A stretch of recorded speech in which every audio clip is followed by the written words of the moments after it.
네, 인간관계의 비밀입니다. 준비한 대로 최선을 다해서 말씀을 좀 드려볼게요. 여러분, 인간은 성장하면서 관계를 맺는다. 이 말이 맞을까요? 틀릴까요? 맞습니다. 맞다. 장인생 맞아요? 틀려요? 맞을 수도 있고 틀릴 수도 있습니다. 아, 그런 데다 말고 맞아요? 틀려요? 사람은, 인간은 성장하면서 관계를 맺는다. 이 말이 맞을까요? 남에서부터 관계를 맺는다. 그렇죠. 근데 그 말은 이 말하고 비슷한 말이에요. 뱃속에 있지 않습니까? 아기가 뱃속에 있지 않습니까? 태아인 상태에서 관계를 맺을까요? 안 맺을까요? 그렇습니다. 그래서 사람은 성장하면서 관계를 맺는 게 아니고요. 관계를 맺어야만 성장할 수 있습니다. 반대입니다. 만약에 사람이 관계를 맺지 못하면 그건 사람이 아니죠. 우리 늑대 인간이니 이런 얘기 흔히 듣잖아요. 그죠? 왜 늑대 인간이 사람 역할을 못합니까? 늑대 인간은 아무리 교육시켜도 사람으로 돌아오지 않거든요. 그게 왜? 관계를 맺지 못했기 때문에, 인간하고 관계를 맺지 못했기 때문에 인간으로 성장하지 못한 거예요. 그래서 사람은 성장하면서 관계를 맺는 게 아니고 태아 상태일 때부터 엄마가 먹는 음식, 엄마가 화내는 감정, 엄마가 웃는 감정 이런 것들에서 관계를 맺고 있다는 거죠. 엄마하고 이미. 그 관계를 맺으면서 태어나자마자 또 엄마하고 주거니 받거니 말은 안 통하지만 말도 하고 제초도 하고 주변 사람들이 자기 웃어주고 이런 관계 있죠. 그런 관계 속에서 사람으로 성장을 하는 겁니다. 성장한 다음에 인간관계를 맺는 게 아니고. 그래서 나기 전부터 관계를 맺고 태어난다는 거죠. 그래서 사람은 관계를 맺어야만 사람일 수 있다는 겁니다. 다시 말해서 인간관계라는 것은 우리가 사회에 나가서 만나는 인간관계, 학교 가서 만나는 인간관계가 아니라 이미 인간관계가 형성되면서 인간으로 성장한다는 겁니다. 고정관념을 좀 깰 필요가 있다는 얘기죠.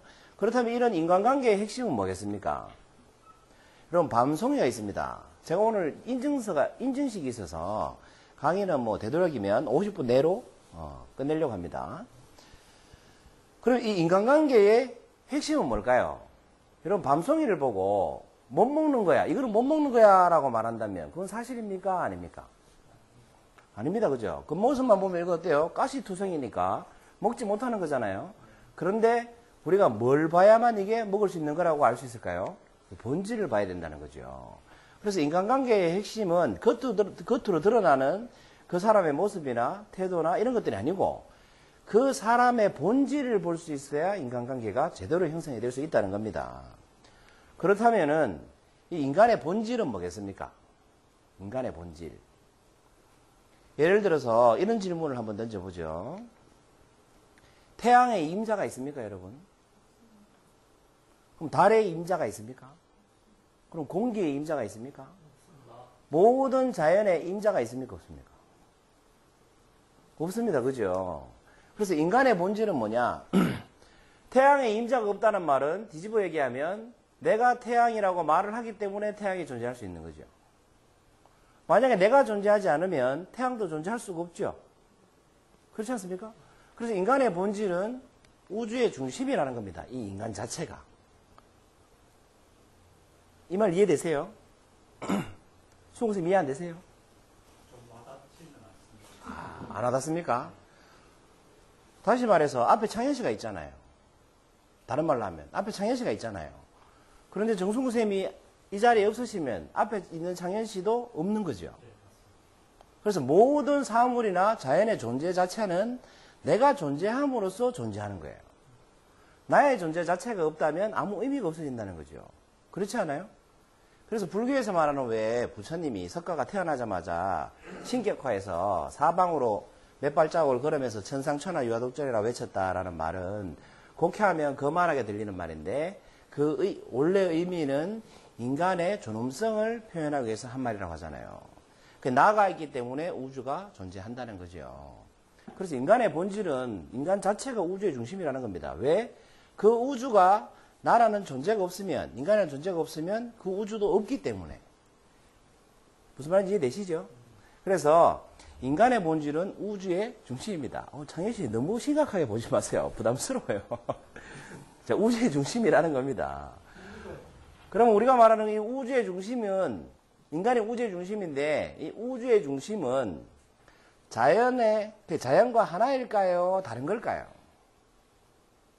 우리는 우리의 우주의 중심이라고 말했으니까 여기서 말하는 우주의 중심은 뭡니까? 인간이지요.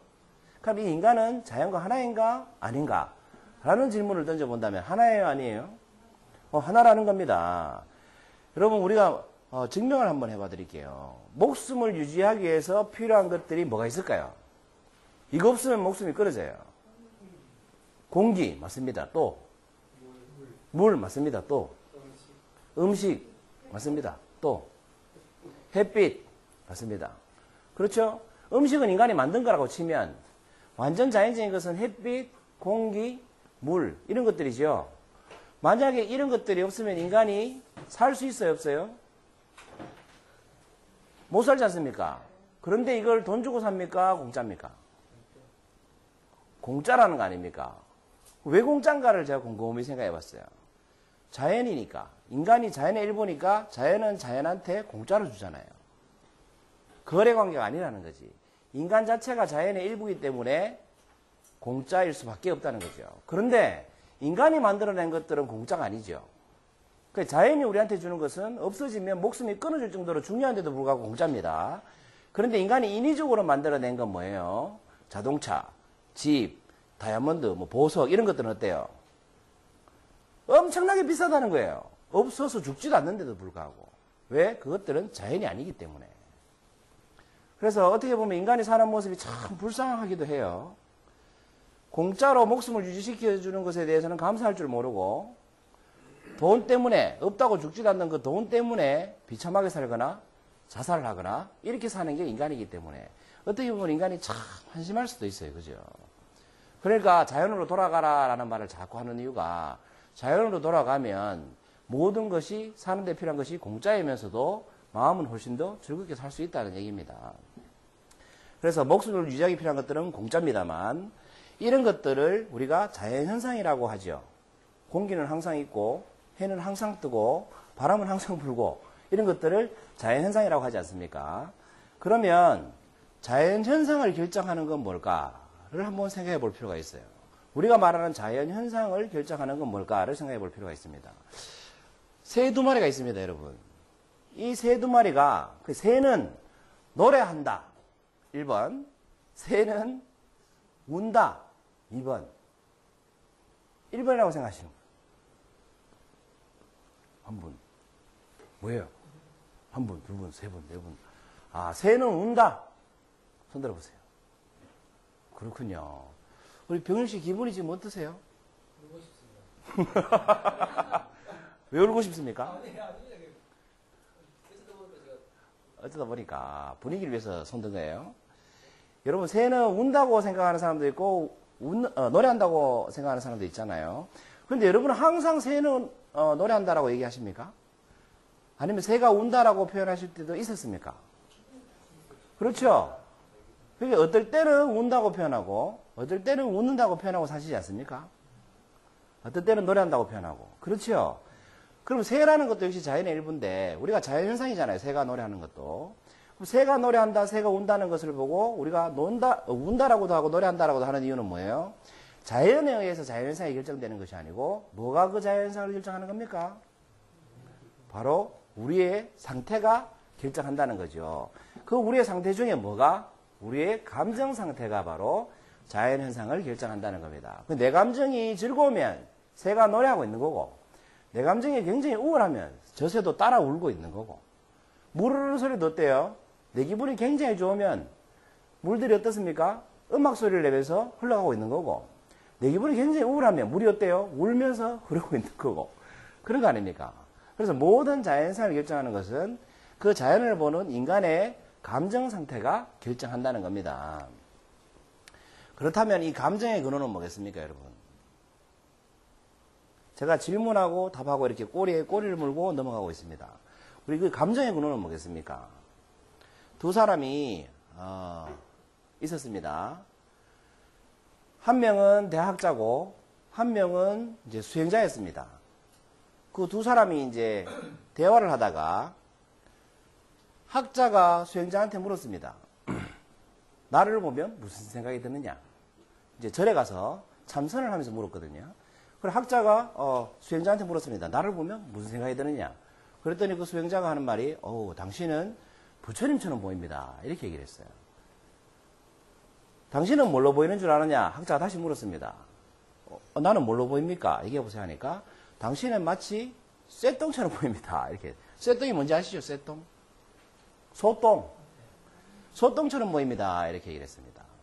그래서 이 학자가 당신은 소똥처럼 보인다라고 얘기하니까 이 수행자가 우물쭈물하면서 말을 제대로 못했어요. 답변을 제대로 못했어요. 그러니까 그 기분이 통쾌해가지고 집에 와가지고 여동생한테 막 자랑을 했습니다. 내가 있잖아 오늘 수행자를 이겼다. 수행자한테 내가 이렇게 얘기했더니 수행자가 꼼짝을 못하더라. 이렇게 얘기를 했습니다. 그랬더니 그 여동생이 오빠는 견심견성도 모르느냐 하면서 그 오빠를 막 탓하더랍니다. 여러분 견심견성이 뭐예요? 볼견자, 마음시자, 볼견자, 성품성자 아니에요. 그러니까 마음이 보는 대로 성품을 본다는 뜻이에요. 쉽게 말하면. 그러면서 오빠를 막 탓한 거예요. 그 사람이 오빠 보고 그 수행자가 오빠 보고 부처 같다고 말했으면 그 사람 마음속에 부처가 들어있다. 그런데 오빠는 그 사람 보고 쇠똥이라고 했으니 오빠 마음속에는 쇠똥이 들어있지 않느냐. 부끄러운 줄 알아라 이 사람아. 이렇게 막 나무라더라는 겁니다. 그래서 우리가 말하는 이 감정의 근원은 뭐겠습니까? 바로 마음이라는 거죠. 마음. 그래서 우리가 감정을 마음의 상태라고 합니다. 마음의 상태.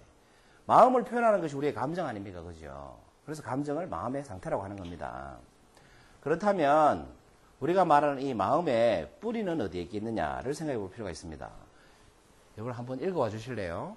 시작. 진정한 사랑에는 이별이 따르지 않고 진정한 이별에는 미움이 따르지 않는 것. 그대는 지금 왜 울고 있나요? 위예수님이 하신 말씀인데 이 말을 해석하실 수 있는 분 한번 해봐 주시겠습니까?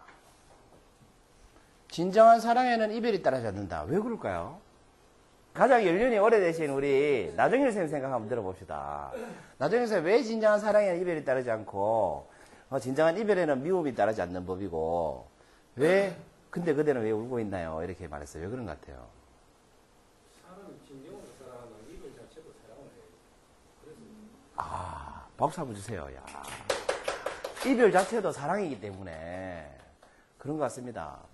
저도 아무리 생각해봐도 진정한 사랑에 이별이 따르지 않는다는 말은 사랑이 이건 뭐예요? 지금 제가 뭐에 대해서 얘기하고 있습니까? 마음의 뿌리에 대해서 얘기하고 있잖아요. 사랑하는 거는 마음 아닙니까? 마음. 그 마음이 이별하지 않으면 이별이라는 게 있을 수가 없잖아요. 몸이 떨어져 이별한다고 해서 이별하는 게 아니라는 거죠. 그렇죠? 그래서 마음으로 사랑하면 이별이라는 건 있을 수가 없지 않습니까? 그 이별하지 않으니 당연히 슬플 일도 없는 거고 미워할 필요도 없는 거죠. 그대는 왜 지금 울고 있나요? 이 말은 무슨 뜻입니까? 그러니까 울 필요 없다 이 말이죠. 그러니까 울지 마라 이런 뜻이잖아요. 그대는 왜 지금 이러니까 그대는 왜 울고 있나요? 울지 마라는 뜻이죠. 그런 뜻으로. 그럼 그건 이제 진정한 사랑이 아닌 거예요. 여기서 말하는 진정한 사랑이라고 했으니까 그거는 이제 가짜 사랑인 거지. 그래서 우리가 흔히 사랑해서 결혼했다고 착각하는 사람들이 대부분이라고 합니다. 예수 선생님 말씀을 빌리자면 대부분의 사람들은 사랑해서 결혼한 게 아니고 조건에 맞아서 결혼한다고 합니다. 그래서 쉽게 헤어진대요. 예수 선생님 말씀을 빌리자면 그거는 진정한 사랑이 아니라는 거죠. 그런데 결혼할 당시에는 진정한 사랑이라고 착각들을 한답니다. 누가 얘기했는지 모르겠습니다만 이런 말도 있어요. 더 이상 사랑하지 않기 때문에 헤어진다는 것은 사랑하기 때문에 결혼한다는 것만큼 미친 짓이다. 헤어진다는 게 아니고 이혼한다는 것은이라고 얘기했어요. 더 이상 사랑하지 않기 때문에 이혼한다는 것은 사랑해서 결혼한다는 것만큼 미친 짓이다. 어떤 유명한 사람이 얘기했는데 이름이 기억이 안 나네요. 그런 말도 있어요. 어떤 것은 비슷한 맥락인 것 같아요. 진짜 사랑은 마음을 주고받는 상태이기 때문에 마음이 남아있는 한 이별이라는 있을 수 없고 그렇기 때문에 미움도 있을 수 없다는 거죠. 왜? 사랑이 있으니까. 그렇지 않겠습니까? 그리고 수인생이 말씀하신 것은 미움도 사랑의 일부다라고 해석할 수 있겠어요. 그죠? 사랑하지 않으면 미워할 일도 사실 없으니까. 그래서 진짜 무서운 것은 미워하는 것이 아니고 여러분 사람이 무관심한 거라고 하죠. 무관심한 게 가장 무서운 거죠. 그죠? 그래서 마음의 뿌리는 진정한 사랑이라고 볼 수 있습니다. 거꾸로 얘기하면 진정한 사랑이 있는 사람은 사랑을 가지고 있는 마음은 어때요? 인간관계를 잘 맺어 나갈 수 있다는 뜻도 되겠죠. 그러면 진정한 사랑이 하는 역할은 뭘까? 유예수 선생님 얘기 나온 김에 한 번만 하나만 더 예를 들어 드리면 아내가 묻더랍니다. 당신은 왜 나한테 화장품 한 번 선물 안 해? 평생? 그러니까 유예수 선생님 뭐라고 대답했을까요? 보통 선생님 아내가 그렇게 물으면 화장품 선물하세요? 한 적 있습니까? 뭐 메이크업이나 뭐 머리 바르고 뭐 입에 바르는 거는 몇 번 사준 적이 있습니다. 그걸 립스틱이라고 해요. 립스틱. 그 립스틱만 몇 번 사주셨네요. 아내가 화장품 한번 선물 안 해? 이렇게 물으면 뭐라고 대답하실래요? 아내도 이쁘다고요. 아내도 이쁘다. 아, 괜찮은. 자연 씨 결혼했다 치고 뭐라고 하실래요? 취직합시다. 네? 아니 여자분들 이렇게 물으면 진짜 당황스러워요. 남자가 뭐라고 대답해요? 여자분이 화가 안 날까? 네? 뭐라고 대답을 들으면 여러분 화가 안 날까요? 아내도 예쁘다. 이유생님 이렇게 얘기했대요. 화장을 안 해도 예쁜 사람한테 화장품을 선물하는 것을 신이 주신 미모에 대해서 모독을 하는 행위다 라고 했대요. 그랬더니 아내가 어때요? 활짝 웃었겠죠. 역시 작가는 표현하는 것이 틀립니다. 그죠? 그래서 진정한 사랑의 역할은 뭡니까? 방금 이예수 선생님이 하신 말씀은 아내한테 뭘 표현한 거예요? 사랑하는 마음을 표현한 거죠. 아무 얼굴이나 여러분 화장 안 해도 그렇게 예뻐 보이진 않겠죠. 이게 진심이라면 말입니다. 그래서 사랑의 역할은 이런 겁니다. 사람과 사람의 관계를 아름답게 만들어주는 역할을 합니다. 그래서 사랑하면 세상 모든 것이 다 아름답게 보인다고들 하대요. 헤어지고 나면 세상 모든 게 다 짜증이 나고 그렇다고 하더라고요. 한숨을 쉬시는 이유는 경험했으니까. 한 달 정도 아름다웠다가 석 달 짜증나고 이렇게 그런 경험이 있으시다는 거죠. 그래서 진정한 사랑의 역할은 사람과 사람과의 관계를 아름답게 만드는 역할을 합니다. 그러면 아름다움이라는 건 도대체 어떻게 만들어지는 걸까 한번 생각해 볼 필요가 있어요. 여러분 뒤에 있는 것은 꽃망울이고 앞에 있는 것은 꽃망울이 터져서 꽃이 된 거죠. 자, 힌트를 드렸습니다. 꽃망울이 뭐가 됐어요? 꽃이 됐어요. 그러면 아름다움이라는 것은 뭡니까? 꽃이 아름답잖아요. 아름다움이라는 것은 어떻게 만들어지는 거예요? 우리가 말하는 아름답다라는 것은 어떻게 만들어집니까? 처음부터 아름다웠습니까? 그렇지 않다는 거죠. 여러분 처음부터 아름다운 게 있을까요? 그런 건 없는 것 같아. 그렇지 않아요? 우리가 결혼에 꼴인하고 아름다운 사랑을 나누는 관계도 헤어졌다가 싸웠다가 헤어졌다가 결국은 이제 그렇게 되는 경우가 많지 않습니까? 그래서 이 아름다움이라는 것은 꽃망울이 터져서 꽃이 되는 과정하고 비슷하다고 해요. 사실 그 과정이죠. 모든 아름다움이 다 그렇게 탄생을 한다고 해요. 꽃망울이 터진다는 건 뭡니까? 피부가 찢어지는 걸 의미해요. 그래서 한 송이의 꽃을 피우기 위해서는 하나의 꽃망울이 자기 피부를 찢어야만 가능한 일이 되는 겁니다. 나비가 번데기에서 나올 때는 뭐 해야 돼요? 번데기를 찢어야만 아름다운 나비가 되지 않습니까? 씨앗이 땅속에 들어가서 싹을 틔우려면 그 씨앗이 터져야 되지 않습니까? 자기 피부를 찢어야 되지 않습니까? 그래서 모든 아름다움은 이렇게 탄생을 한다는 거죠. 여러분 한번 읽어보세요. 밑에 시작. 아름다운 한 송이는 아름다운 아픔 한 송이. 그렇습니다. 그리고 우리가 아름답게 보이는 우리 눈에 아름답게 보이는 꽃 한 송이는 사실은 뭡니까? 아픔 한 송이와 같다라는 겁니다. 여러분 자기 분야에서 뛰어난 실력을 발휘하는 사람을 아름답다라고 우리가 표현한다면 그 사람은 뭐가 있습니까? 그 아름다움을 위해서 그만한 아픔이 있다는 뜻입니다. 누군가가 맨손을 시작해서 굉장히 부자로 살고 있다면 그 사람은 그 부자가 될 만큼의 뭘 가지고 있다는 뜻입니까? 아픔이 있다는 뜻입니다. 그러니까 모든 일에, 모든 인간관계에, 모든 사물에 그만한 아름다움이 있다는 것은 거기에 해당하는 뭐가 있다? 아픔이 함께 존재한다는 뜻입니다. 그러니까 이 아픔을 즐길 줄 아는 사람이 가장 훌륭한 사람이라고 공자가 말씀을 하시더라고요. 그걸 아프게 느끼지 않고. 그건 과정이지 않습니까? 그 꽃이 아름답게 터지기 전까지의 고통은 과정이잖아요. 그래서 그 과정을 즐길 줄 아는 사람이 가장 잘 사는 사람이다라고 얘기를 하더라고요. 그래서 과정을 중요시 여기는 거죠. 왜? 왜 그래야만 하겠습니까, 여러분? 이 아름다운 꽃은 또 어떻게 돼요? 금방 시들어 버리거든. 이 한 송이 아름다운 꽃을 피우기 위해서 얼마나 많은 시간과 세월이 들어갑니까? 그죠? 에너지가 들어갑니까? 겨울 내내 찬바람, 눈, 다 견디고 봄에 겨우 싹을 틔웠는데 그게 며칠 못 가잖아요. 그렇지 않습니까? 그래서 과정을 즐길 줄 모르는 사람은 결과가 나타난다 하더라도 오래 가지 못한다는 거예요. 어쨌거나 지금 중요한 것은 아름다움은 어떻게 만들어지는가? 바로 그만한 아픔을 견디고 나서 만들어진다는 겁니다. 그런데 이 아픔을 이겨내려면 어떻게 해야 될까요? 사실 이 아픔을 이겨낸다는 게 쉬운 일은 아니잖아요. 그죠? 번데기에서 나비가 나오는 것도 100% 다 나비가 나오진 않는다고 해요. 못 나오고 죽는 경우도 굉장히 많다고 합니다. 그럼 어떻게 하면 이 아픔을 이겨낼 수 있을까? 번데기가 나왔네요. 이 번데기가 번데기 속에 갇혀 있을 때는 그 애벌레가 번데기가 되잖아요. 그죠? 그 애벌레가 번데기 속에 갇혀 있을 때는 자기가 나비가 될 거라는 걸 알까요? 모를까요? 모를 겁니다. 여러분은 여러분이 뭐가 될지 아십니까? 아십니까? 모르실 겁니다, 아마. 저도 제가 여기서 강의할 거라는 건 몰랐습니다. 그리고 제가 지기텔링이라는 걸, 이름을 만들 거라는 것도 저는 몰랐습니다. 사실 그렇지 않습니까? 그 봤던 선생님 오늘 마스터 디지털로 인증을 받으실 텐데, 알고 사셨습니까? 몰랐다는 거예요. 그러면 이제 우리가 10년 뒤에 어떤 모습을 어떻게 만날지 우리가 알 수 있을까요? 모른다는 거예요. 쉽게 말해서 우리는 뭐예요? 이 집이 번데기라면 우리는 다 번데기 속에 갇혀있는 애벌레라는 겁니다. 사람이 두려움을 느끼는 이유는 모를 때 두려움을 가장 많이 느낀다고 해요. 안 보일 때, 불투명할 때. 그래서 미래가 불확실하면 사람이 항상 어때요? 불안함을 느낀다는 겁니다. 모르면 두렵기 때문에.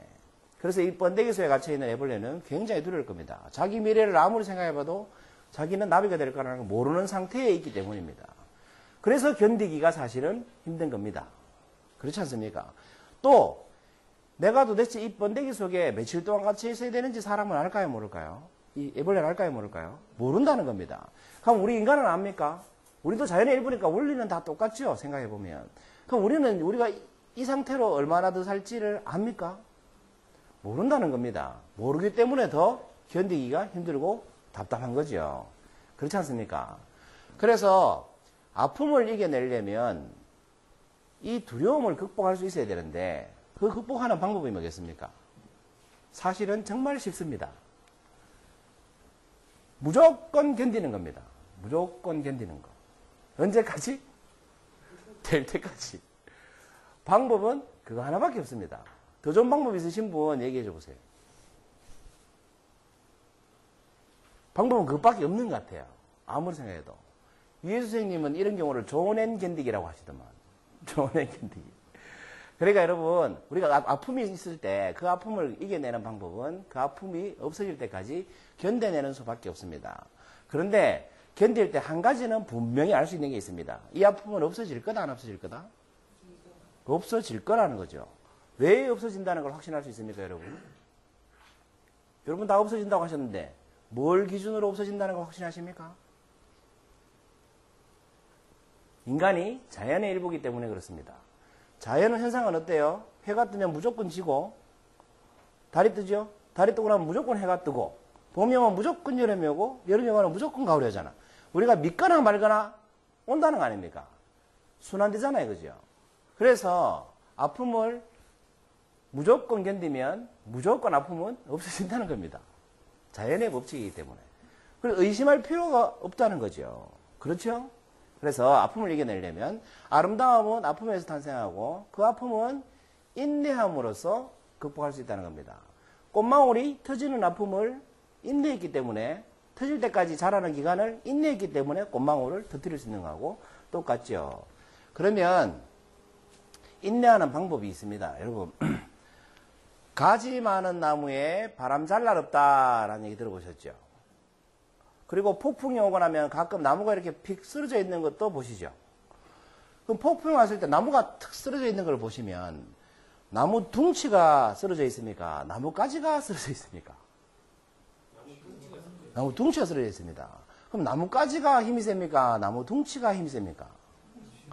왜 더 힘센 둥치가 쓰러지고 가지는 붙어 있을까요? 너무 쉬운 질문 같기도 하고 어려운 질문 같기도 해요. 그죠? 분명히 더 튼튼한 건 줄기입니다. 그런데 왜 둥치는 쓰러지고 가지는 안 떨어지고 그대로 붙어 있을까? 그렇죠? 왜 그럴까요? 무게중심의 변화 아닙니다. 그렇습니다. 그걸 세자로 뭐라고 표현할 수 있을까요? 유연함입니다. 유연함. 가지는 바람 부는 대로 유연하게 대처하기 때문에 부러지지 않지만 둥치는 그 힘을 믿고 버티기 때문에 부러지는 겁니다. 그래서 가지 많은 나무에 바람 잘 날이 없지만 가지가 바람 따라 잘 흔들려주기만 하면 가지 부러질 일도 없다 이 말입니다. 가지가 부러질 일도 없다 이 말입니다.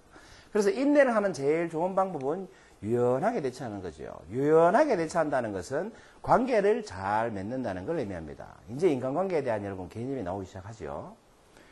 나무 가지가 뭐하고 바람하고 관계를 잘 맺었기 때문에 가지는 부러지지 않는 겁니다. 그런데 둥치는 어떻게 돼요? 줄기는 그 바람에 맞서기 때문에 부러지는 겁니다. 안 부러지면 바람이 지나가지를 못하겠죠. 그래서 방풍림 같은 것도 많이 조성하잖아요. 바닷가에 보면. 바람이 못 지나가게. 맞서게, 그죠? 어쨌거나 관계를 잘 맺으면 인내하기가 쉬워진다. 아무리 바람이 세게 불어도 안 부러질 수 있으니까 그거 견디고 있다는 거 아니에요? 버티고 있다는 거 아니에요? 계속 유지할 수 있다는 거죠. 관계를 잘 맺어야 됩니다. 그러면 관계를 잘 맺으려면 어떻게 해야 되느냐? 여러분 한번 들어보세요. 엄마가 섬에 굴 따라가면 엄마가 섬 그늘에 굴 따라가면 느낌이 어떻게 다르세요? 엄마가 섬에 굴 따라가면 그건 노동이고 산문이래요. 그런데 엄마가 섬 그늘에 굴 따라가면 이게 노래 가사죠. 엄마가 섬 그늘에 그죠? 섬 그늘에 굴 따라가면 이건 바로 시가 된다고 합니다.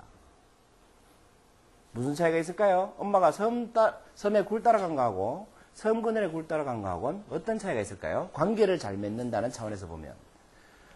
뒤집어서 얘기하면 여러분 다른 사람한테 얘기할 때 엄마 섬에 굴 따라갔어 라고 얘기하는 사람이고 싶습니까? 아니면 엄마 섬 그늘에 굴 따라갔어 이라고 얘기하고 싶습니까?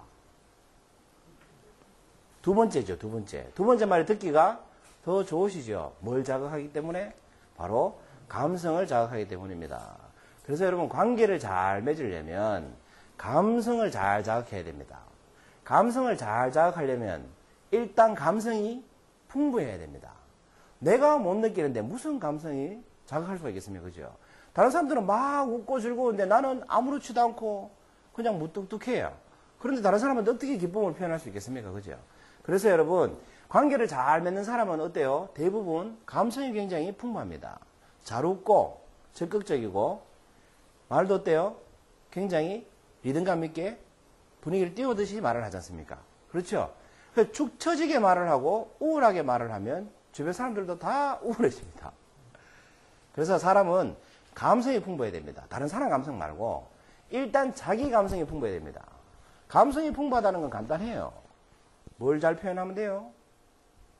자기 감정 상태를 잘 표현할 수 있으면 그 사람이 감성이 풍부한 겁니다. 기쁘면 기쁘다, 슬프면 슬프다, 즐거우면 즐겁다 이렇게. 이도 저도 아닌 상태가 계속되면 그게 뭐가 됩니까 여러분? 두 자로 습관이 됩니다. 습관. 습관이 되면 여러분 자기가 알아야 몰라요. 자기도 모르게 그런 사람으로 살게 됩니다. 그래서 감성은 처음부터 풍부한 것이 아니라 개발을 해야 되겠죠. 감성이 풍부한 사람으로. 그러려면 처음에는 어떻게 해야 돼요?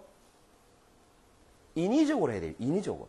안 웃는 사람은 억지로 웃어야 되고 재미없는 사람은 억지로 웃기는 얘기하고 그렇게 인위적으로 개발을 해야 감성이 풍부해진다 이 말입니다. 그래야 관계를 잘 맺을 수 있겠죠. 여기에 이견이 있으신 분 없으시죠? 감성이 풍부한 사람은 어쨌거나 관계를 잘 맺을 조건이 1차적으로 됐습니다. 그런데 이 감성이 풍부한 사람은 덩달아서 풍부한 것이 하나 있습니다. 그게 뭘까요? 세자인데. 제가 수업 시간에도 얘기했어요. 감성이 풍부한 사람은 뭐도 풍부합니다. 힌트를 한번 드려볼게요. 한번 읽어보세요. 시작. 아무리 막강한 힘을 가졌더라도 약자들에게 도움을 줄 수 없다면 수수가 끝난 벌판에 서 있는 헛수아비와 같다. 이것은 메시지가 뭡니까? 이 글이 전달하고자 하는 메시지가 뭐겠습니까? 아무리 막강한 힘을 가졌더라도 약자들에게 도움을 줄 수 없다면 추수가 끝난 벌판에 서 있는 헛수아비 같다. 허수아비의 역할은 추수하기 전에 새들이 벼를 못 먹게 하려고 지키는 역할을 하지 않습니까?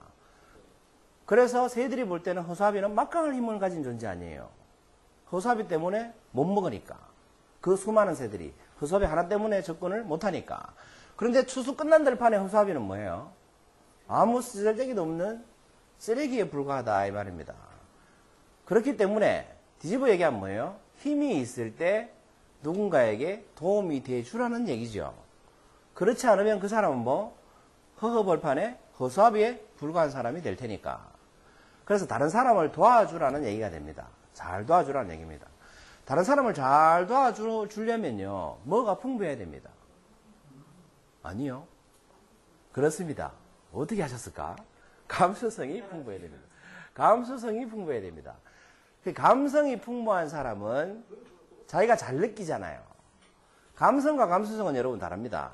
어떻게 다른지 설명하실 수 있는 분? 창현 씨 한번 설명해 보세요. 저는 모른다고 얘기 듣기는 아, 그러시군요. 왜 이렇게 다르지? 감성과 감수성은 다릅니다. 어떻게 다른지 설명하실 수 있는 분? 감성은 풍부한 거고 감수성은 예민한 거죠. 그렇군요. 그것도 말이, 감성이 예민한 경우는 없나? 그것도 말이 되네요. 여러분, 세종대왕은 감수성이 풍부했다. 기억 안 나십니까? 세종대왕은 감수성이 풍부했습니다. 제가 지지태일 때 한번 얘기했는데, 감수성이 뭐냐? 세종대왕은 백성의 아픔이 자기의 아픔이었습니다. 이게 감수성입니다. 감성은 그냥 내가 슬픈 거고요. 감수성은 백성의 아픔이 아프면 나도 아픈 거. 그게 감수성입니다. 그래서 감수성이라는 것은 나를 제어한 나와 관계에 있는 사람들이 느끼는 고통이나 아픔을 똑같이 느끼는 능력을 감수성이라고 합니다. 내 아픔처럼 느끼는 거. 그래서 감수성을 많이 느끼는 사람은 어때요? 예민한 사람은 어때요? 맞아요. 감성이 예민한 사람은 어떻습니까? 다른 사람이 조금만 어려워해도 금방 캐치를 하죠.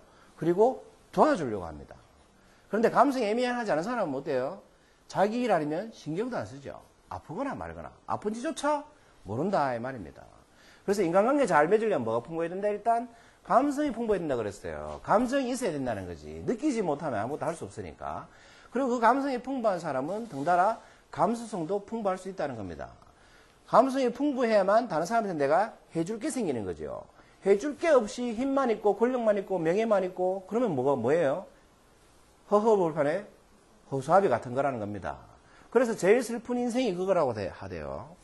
제일 불쌍한 인생이 그거랍니다. 명예도 있고 돈도 있고 권력도 있고 다 갖췄는데 놀 사람이 없는 사람. 같이. 이게 가장 비참한 인생이래요, 여러분. 왜 이런 현상이 생기겠습니까? 호수아비처럼 능력이 있는데 허벌판에서 있는 거예요. 베풀 데가 없으니까. 감수성이 없이 살면 그렇게 된다 이 말입니다. 감수성이 없이 살게 되는 이유는 감성을 키우지 않았기 때문에 그렇다. 느끼지 못하기 때문에 그렇다 이 말입니다. 그래서 감수성이 풍부한 사람은요, 다른 사람들에서 좋은 일을 많이 하게 돼 있는데, 옛날에 어떤 왕이 이런 철학적인 질문을 가지고 맨날 며칠 동안 잠을 못 자고 고민하고 있었습니다. 세상에서 가장 소중한 사람은 누구인가? 여러분 누굽니까? 세상에서 가장 소중한 일은 무엇인가? 한번 생각해 보세요. 세상에서 가장 소중한 시간은 언제인가? 이 세 가지 질문에 대한 답을 못 얻어가지고 어떤 왕이 몇 날 며칠 동안 고민하고 살았대요. 그러다가 조회 때 재상들을 다 모아놓고 물어봤답니다. 재상들에게 세상에서 가장 중요한 사람은 누구인가? 대답해 보시오 대신들 이렇게 얘기해요. 아무도 대답을 못 하더래요. 일은 무엇인가? 아무도 대답을 못 하더래요. 시간? 마찬가지로 대답을 못 하더래요. 그래서 이 사람이 도저히 답이 없어가지고 너무 답답하잖아요. 이 답을 찾으려고 평상복을 입고 평민들이 사는 마을로 내려갔대요. 그래서 민가에서 하룻밤 이렇게 묵게 됐답니다. 그리고 자려고 툭 누워있는데 갑자기 뭐가 밖에서 굉장히 시끄러운 소리가 들리더래요. 그래서 나가보니까 살짝 문을 열고 내다보니까 웬 피투성이인 사람이 와가지고 집주인한테 쫓기고 있으니까 제발 도와달라고 부탁을 하더랍니다. 그랬더니 이 집주인이 한치의 망설임도 없이 얼른 숨으라고 하더래요. 그래서 숨기고 난 다음에 병사들이 막 안에 달고 쫓아오더래요. 그리고 병사들이 묻겠죠. 도망가는 사람 못 봤냐고. 난 그런 사람 못 봤다고. 그리고 병사들이 막 다른 데로 쫓아가더래요. 그리고 나서 태연하게 들어가서 그냥 잤답니다. 다음날 아침에 이 왕이 물어봤대요. 당신은 어떻게 피투성이 처음 보는 사람을 그렇게 묻지도 않고 바로 숨겨줄 수가 있느냐. 그 사람이 무슨 나쁜 짓을 했는지도 물어보지도 않았지 않느냐. 이름이 뭔지도 물어보지도 않았지 않느냐. 당신 어떻게 그런 짓을 할 수가 있느냐. 신기해서 물어봤습니다. 보통 그렇게 힘들겠죠. 그랬더니 신기하게도 이 평민이 이렇게 대답을 하더랍니다. 세상에서 가장 소중한 사람은 나의 도움을 필요로 하는 사람이고, 세상에서 가장 소중한 일은 그 도움을 바로 실행에 옮기는 일이고, 세상에서 가장 소중한 시간대는 바로 지금입니다. 그렇기 때문에 그렇게 했습니다. 라고 대답을 하더래요. 신기할 정도로 왕이 고민하던 철학적 고민과 딱 맞아 들어가죠. 그래서 감성이 풍부한 사람은 여러분, 이게 이제 이런 초가에 도와달라는 사람이 나타났겠죠. 이런 우리의 마음을 우리가 인이라고 합니다. 인. 공자의 유교 사상의 핵심이 되는 것이 인이지 않습니까? 논어라는 책 있죠. 논어에 나오는 핵심 사상이 여러분 세 가지가 있습니다. 첫 번째는 충입니다. 충. 내실을 기하라는 거죠. 내실. 두 번째는 선입니다. 내가 싫어하는 것을 다른 사람에게 강요하지 말라는 거예요. 그게 선입니다. 세 번째가 인인데 남을 아끼고 사랑하는 거. 한마디로 말하면 사람들을 사랑하라는 거죠. 이것이 바로 여러분 인의 정신이죠. 방금 이 가장 소중한 세 가지 평민의 대답. 그게 뭘 상징하는 거다? 인을 상징하는 표현이다 이 말입니다. 그래서 감성이 풍부한 사람은요, 다른 사람을 사랑하는 마음이 큽니다. 아끼는 마음이 큽니다. 그걸 한자로 말하면 인이라는 거죠. 그런데 이 제대로 인을 발휘하려면 어떻게 해야 될까? 그럼 인의 마음을 제대로 표출하려면 어떻게 해야 될까? 공자가 여러분 제자 중에 한 명이 공자한테 이런 질문을 했습니다. 내가 정말로 아끼고 사랑하는 친구가 있는데 그 친구가 잘못된 길로 들어섰을 때 충고를 하는 게 맞겠습니까? 안 하는 게 맞겠습니까? 그 공자가 그랬겠죠. 진심으로 충고를 해주는 것이 맞다. 그런데 아무리 충고를 해도 이 친구가 말을 듣지 않으면 그때는 어찌해야 할까요? 라고 물었습니다. 여러분 선택해 보세요. 1번 끝까지 충고를 해서 바른 길로 인도해야 된다. 1번입니다.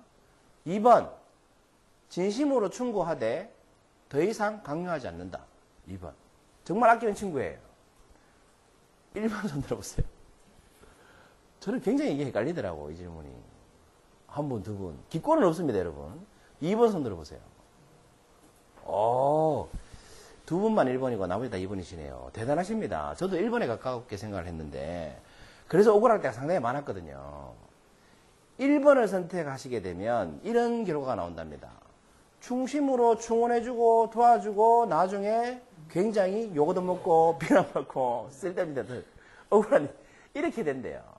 사람 대접을 제대로 못 받는데요. 1번을 선택하면.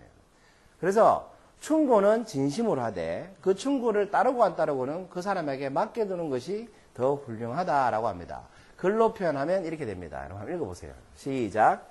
임금을 섬기면서 너무 자주 반언을 올리면 치욕을 당하고 친구와 사귀면서 너무 자주 충고를 하면 사이가 멀어진다. 왜 그럴까요? 진심으로 충고를 하고 진심으로 위하는 마음으로 하는데도 왜 그럴까요? 그리고 그 충고를 계속 듣는 사람도 압니다. 사실은. 나를 위해서 하는 말이라는 거. 나를 위해서 하는 말이라는 걸 알면서도 우리는 어떻게 합니까? 결국은 짜증을 내게 됩니다. 대표적인 사례가 우리 엄마죠. 엄마한테 제일 많이 그러잖아, 사실은. 나 걱정해서 사랑해서 하는 말이라는 거 알면서 제일 짜증을 많이 내잖아. 왜 그럴까요? 분명히 나를 아끼는 마음으로 그런다는 걸 아는데 왜 그렇게 행동하게 될까? 그리고 공자도 그렇게 하지 말라고 얘기하고 있습니다. 왜 그러냐 하면 그렇게 하게 되면 말이죠. 모든 인간은 그 존재 자체만으로 하나의 인격체인데 계속해서 충고를 하거나 조언을 하게 되면 자기 자신이 하나의 인격체가 아니라고 느끼게 된답니다. 그럼 인간은 본능적으로 뭘 하려고 해요? 독립하려는 마음이 있죠. 그런 마음이 생기기 때문에 짜증을 내고 도로 화를 내게 된다는 거죠. 역으로 얘기하면 충고를 진심으로 해줬는데 그 친구가 듣지 않는다고 해서 내 식대로 강요를 하게 되면 뭐예요? 그것은 그 친구의 인격을 무시하는 행동이 된다는 거예요. 모자라는 놈 취급을 하고 있는 거지, 내가 지금. 사실은. 그래서 여러분, 맞는 말은 진심으로 딱 한 번만 하는 것이 훨씬 좋다. 나머지는 그 친구가 책임질 일이지, 내가 대신 책임져 줄 일이 아니라는 겁니다. 우리 엄마들이 이걸 정말 잘합니다. 엄마들이. 애는 학원 가기 싫다는데 억지로 보내놓고 뭐라고 얘기합니까? 내가 이놈아 네 학원 보내려고 야근을 얼마나 했는 줄 알아? 내가 네 학원 보내려고 내가 네 뒷바라지 자려고 내가 하던 일 때려친 거 몰라? 네가 엄마한테 어떻게 그럴 수 있어? 이렇게 해라 이렇게 얘기를 한다는 거죠. 그런데 사실은 이게 뭐예요? 사랑하는 겁니까? 사랑을 강요하는 겁니까? 강요하고 있다는 거죠. 강요하는 사랑은, 강요받는 사랑은 사랑을 느낀다, 못 느낀다? 못 느낀다는 겁니다.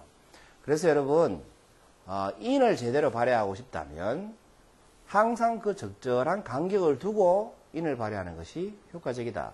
그래서 제가 실생활에서 관찰을 해보면 항상 어떤 사람들이 헤어지냐 하면 굉장히 친한 사람들이 헤어집니다.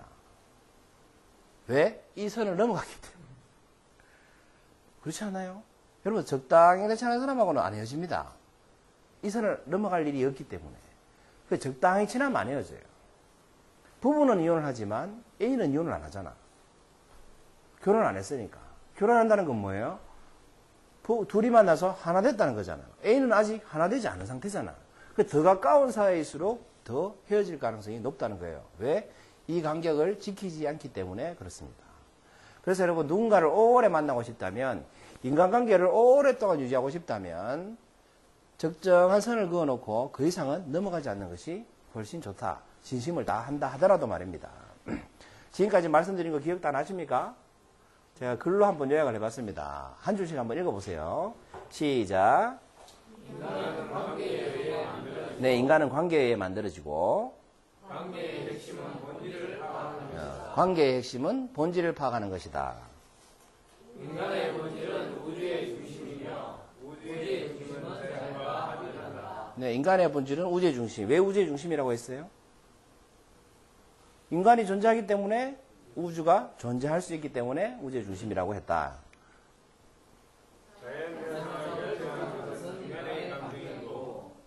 감정의 근원은 마음이며 마음의 뿌리는 사랑이다. 사랑은 사람을 아름답게 만들고 아름다움은 아픔의 결과물이다. 아픔을 이겨내려면 인내해야 하고 인내는 관계를 필요로 한다. 관계는 유연함으로 유지되고 유연하려면 감성이 풍부해야 한다. 감성이 풍부한 사람은 감수성 또한 풍부하며 감수성에 바탕은 인이다. 이는 적절한 거리를 유지할 때 제대로 발휘할 수 있다. 기억이 다 나시죠? 한 페이지로 요약해보면 이렇게 되는 거, 정리가 되는 것 같습니다. 제목이 뭐였습니까, 오늘 강의? 그래서 여러분, 인간관계의 비밀은 뭡니까? 거리입니까? 적절한 거리 유지하는 겁니까?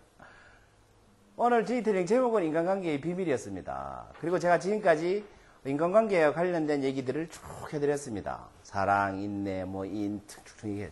그럼 인간관계의 비밀은 뭐겠습니까? 진실로 돼야 돼. 적절한 관계를 유지하라. 아닙니다. 아직 나오지 않았습니다. 제가 디테일을 얘기하면서, 강의하면서 제가 인간관계의 비밀은 이겁니다라고 얘기한 적이 없잖아요. 그래서 여러분 추측해 보시라는 질문입니다. 제 질문은. 그래서 인간관계의 비밀은 뭘까요, 그러면? 지금까지 들어보시니까. 제가 이렇게 준비를 하고, 정리를 하면서 생각을 해보니까요, 공통되는 것들이 있더라고요. 모든 인간관계에서 공통적으로 나오는 것들이 있더라고요. 그게 뭐냐? 여러분, 칸트의 말을 일단 한번 인용해 보도록 하겠습니다. 칸트가 이런 말을 했습니다. 대상. 여기서 말하는 물은 우리가 만물이라고 할 때 물입니다. 물질 할 때 물. 그 만물. 나를 제외한 모든 것은 만물입니다. 물. 그 대상 자체는 감각의 수용성을 따라서는 어떤 것인지 우리에게 전혀 알려지지 않는다. 이게 무슨 말입니까? 말을 어렵게 써놔서 그런데 여러분 앞에 있는 책상이 있죠? 물이죠? 대상이잖아요. 이 책상이라는 것은 왜 책상이냐? 내가 책상이라고 인지할 때만 책상입니다.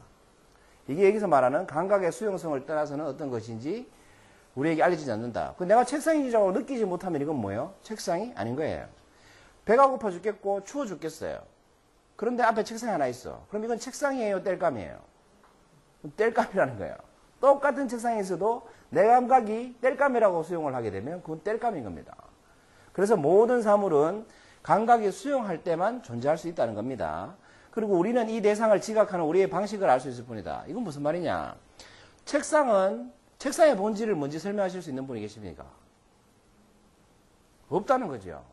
책상은 누군가에게 땔감이고 누군가에게는 책상이고 누군가에게는 의자가 될 수도 있어요. 누군가에게는 장식장이 될 수 있어요. 똑같이 여러 앞에 있는 이 책상 하나가. 그렇지 않습니까? 그래서 책상 그 자체로 본질이 뭐라고 우리가 얘기할 수 있습니까? 없습니까? 없습니다. 그러면 대상은 무조건 무엇에 의해서 결정됩니까? 만물은 무엇에 의해서 규정됩니까? 바로 무엇에 의해서 규정됩니까? 바로 나에 의해서 규정된다는 겁니다. 나에 의해서. 대상 자체는 그 존재 자체만으로 본질을 규명할 수가 없습니다. 왜? 그 대상을 바라보는 인간의 관점이 제각기 다 다르기 때문에 그렇다는 겁니다. 그럼 인간관계의 비밀은 뭘까? 인간관계의 비밀은 여러분 바로 나한테 있더라는 거죠. 제가 장현 씨라는 사람하고 굉장히 친하게 지낼 수 있어요. 내가 장현 씨를 좋아한다면 말이죠. 그러면 장현 씨라는 사람과 나의 관계는 어떻게 돼요? 좋은 인간관계가 돼요.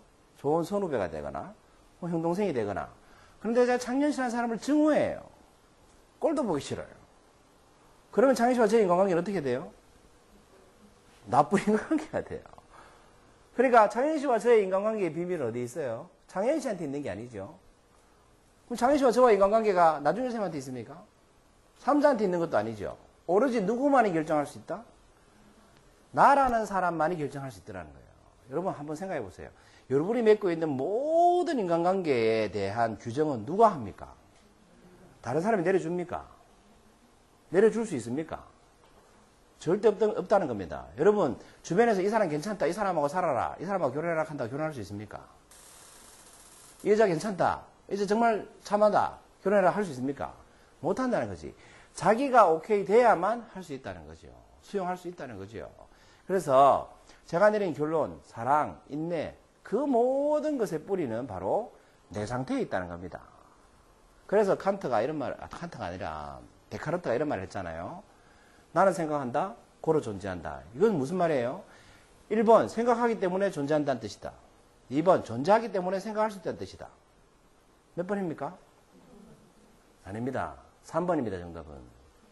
정답은 생각과 존재는 동시에 일어난다는 겁니다.